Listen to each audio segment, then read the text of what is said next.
Six Railfans. Every evening, just before sunset, six cats gathered wherever they could catch a glimpse of the world's greatest steam locomotive. No one knew how it started. Sleuth, the oldest black cat, always claimed he'd heard the whistle first. Scout, the gray tabby, insisted it was the smell of coal smoke drifting on the breeze. Smuckers, the orange tom, simply smiled and said, "Some things call to your heart before your ears." Cinders, the sleek black cat with the bright green eyes, never said much. She just listened. Spice, the beautiful tortoiseshell, loved to count the rhythm of the wheels. And Stella, the fluffy black cat at the end, waited for the thunder that shook the bridge beneath her paws. Every afternoon they met.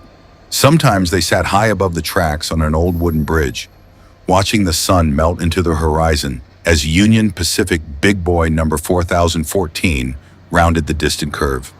The first hint was always the white plume climbing into the orange sky. "There she is," Sleuth whispered. The ground began to tremble. The rails started to sing. Then came the whistle. Its deep, echoing voice rolled across the valley like something from another age. The six cats leaned forward together. As the giant locomotive passed beneath them, steam drifted upward around the bridge, warm and sweet with the scent of hot oil, coal smoke, and history. For just a few seconds, they weren't ordinary house cats anymore.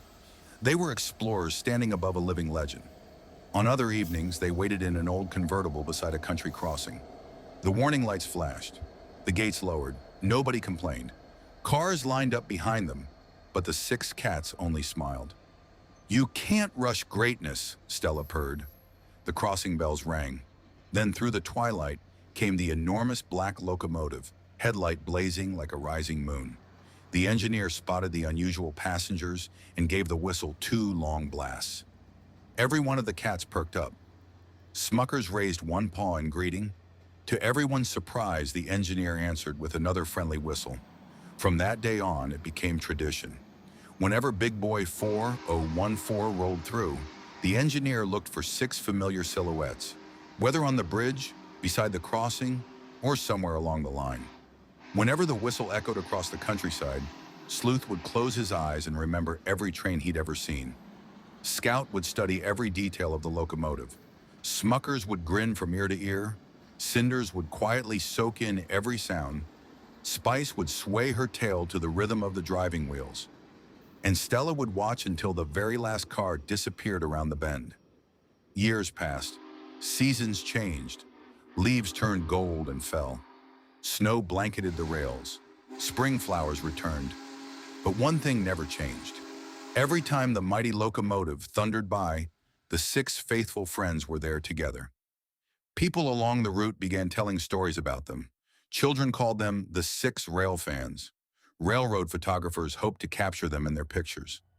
Some even believed that if you were lucky enough to see Sleuth, Scout, Smuckers, Cinders, Spice, and Stella watching Big Boy 4014 at sunset, your photograph would become one of your favorites forever.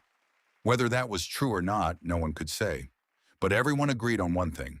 There are few sights more magical than 6 best friends gathered together at day's end, watching history roll by on steel rails, their eyes reflecting the golden light as the last great steam giant disappears into the sunset, its whistle echoing long after the smoke has drifted into the evening sky.